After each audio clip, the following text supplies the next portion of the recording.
nun, babae, bata. Pinatay nung adik. Yung may mga radyo, pahiram na. Sino yung may hawak ng mga radyo natin? Pinatay na, adik pa. Oh, nakakulong ngayon. Dapat Mga yun radyo ang, natin, kapatid. yun ang iano nila. Yung mga radyo ba? Yung mga adik. Hindi si Duterte. Kasalanan ng adik yan. Bakit ka mag-aadik? Oh, alam mo masama, ginagawa mo. Tapos isisisi mo sa gobyerno.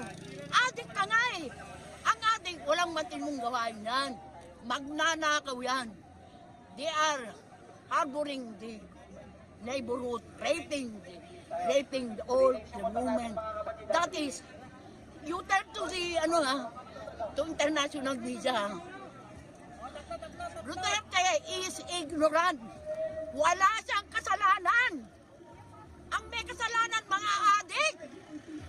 Ha? Naintindihan mo ba? You know,